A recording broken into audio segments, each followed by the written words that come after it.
பெஞ்சல் புயலால் பாதிக்கப்பட்ட பயிர்களை கணக்கெடுப்பு செய்து உடனடியாக நிவாரணம் வழங்க வேண்டுமென தமிழக அரசுக்கு எடப்பாடி பழனிசாமி வலியுறுத்தியுள்ளார்.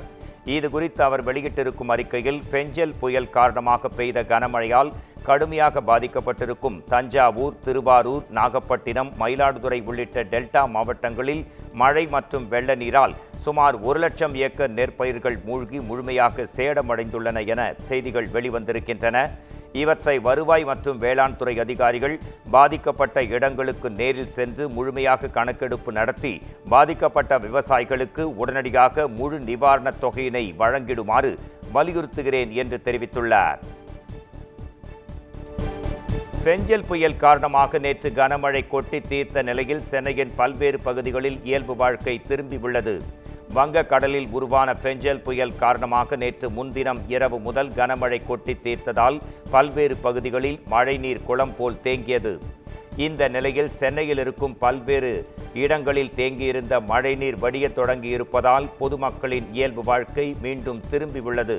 கோடம்பாக்கம், தியாகராய நகர், பட்டாளம் உள்ளிட்ட ஒரு சில இடங்களில் தண்ணீர் தேங்கியிருப்பதால் தண்ணீரை அகற்றும் பணிகள் தீவிரமாக நடைபெற்று வருகின்றன. புயல் காரணமாக மீனவர்கள் மீன்பிடிக்க கடலுக்கு செல்லாததால் காசிமேடு மீன் விற்பனை ஏலக்கூடம் வெறிச்சோடி காணப்பட்டது. கடந்த 6 நாட்களாக வங்கக்கடலில் புயல் உருவாகும் என வானிலை ஆய்வு மையம் தெரிவித்து வந்தது. இதன் காரணமாக காசிமேடு மீன்பிடி துறைமுகத்திலிருந்து விசை படகுகள் மற்றும் ஃபைபர் படகுகள் பெரும்பாலும் மீன்பிடிக்க ஆழ்கடலுக்கு செல்லவில்லை. வழக்கமாக காசிமேடு மீன்பிடி துறைமுகத்தில் ஞாயிற்றுக்கிழமை என்றால் அசைவ பிரியர்களின் கூட்டம் அலை மோதுவது வழக்கம். இந்நிலையில் மீனவர்கள் கடலுக்கு செல்லாததால் சிறிய வகையிலான மீன்களை விற்பனைக்கு இருந்ததால் மீன் வாங்க வந்த அசைவ பிரியர்கள் ஏமாற்றத்துடன் திரும்பிச் சென்றனர். மதுரை, சிவகங்கை, ராமநாதபுரம் மற்றும் விருதுநகர் உள்ளிட்ட மாவட்ட குடிநீர் தேவைக்காக வைகை அணையிலிருந்து 650 கனஅடி தண்ணீர் திறக்கப்பட்டுள்ளது. தேனி மாவட்டம் ஆண்டிப்பட்டி அருகே உள்ள வைகை அணையிலிருந்து பூர்வீக பாசன பகுதிகளுக்கு 3 கட்டங்களாக தண்ணீர் திறக்க கடந்த மாதம் தமிழக அரசு உத்தரவு பிறப்பித்தது.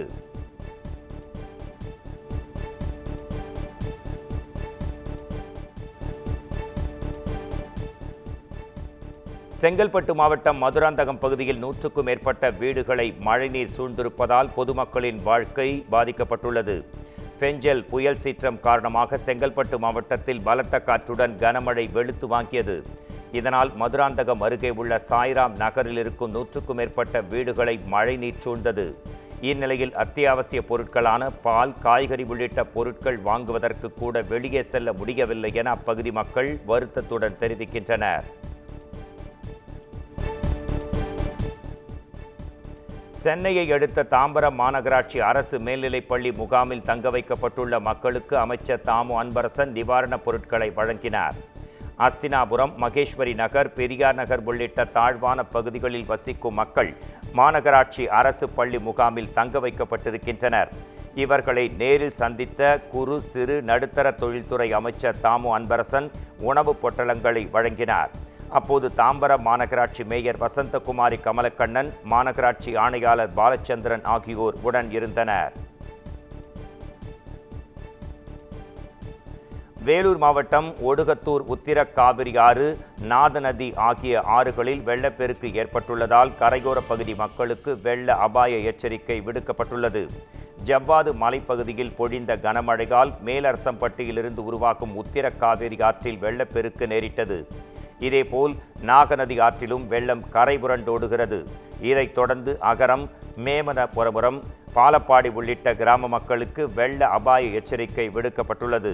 குருவராஜபாளையம் கிராமத்தில் உத்தரகாவிரி ஆற்றின் குறுக்கே உள்ள தரைப்பாலம் வெள்ள நீரில் மூழ்கியிருப்பதால் போக்குவரத்து துண்டிக்கப்பட்டுள்ளது.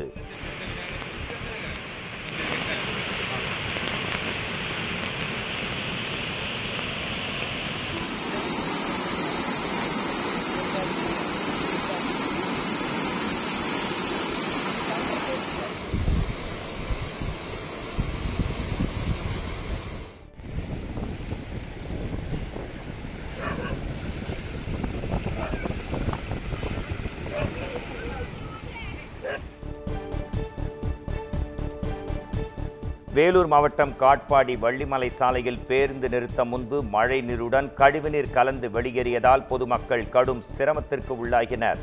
சித்தூர் கடலூர் தேசிய நெடுஞ்சாலையில் அமைந்துள்ள வள்ளிமலை சாலை பேருந்து நிறுத்தம் முன்பு தண்ணீர் குளம் போல் தேங்கியிருப்பதால் தொற்றுநோய் பரவும் அபாயம் உள்ளதாக அப்பகுதி மக்கள் அச்சம் தெரிவித்தனர்.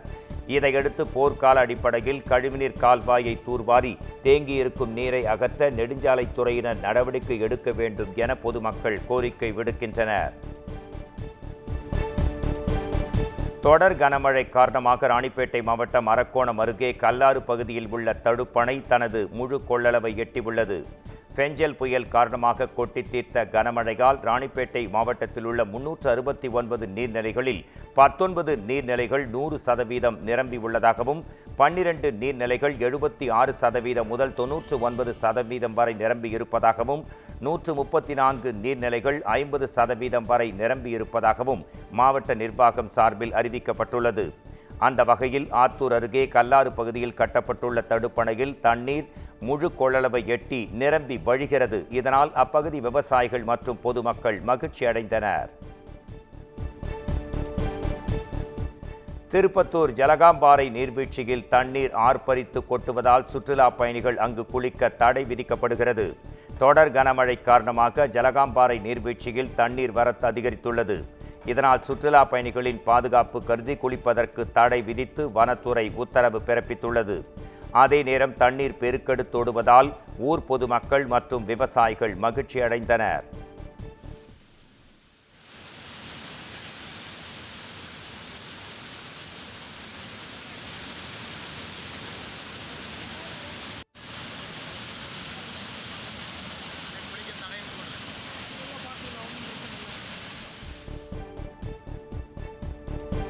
சென்னை மக்களின் குடிநீர் ஆதாரமாக விளங்கும் நீர்நிலைகளில் 6336 மில்லியன் கன அடி நீர் இருப்பு உள்ளதாக நீர்வளத்துறை அதிகாரிகள் தெரிவித்தனர்.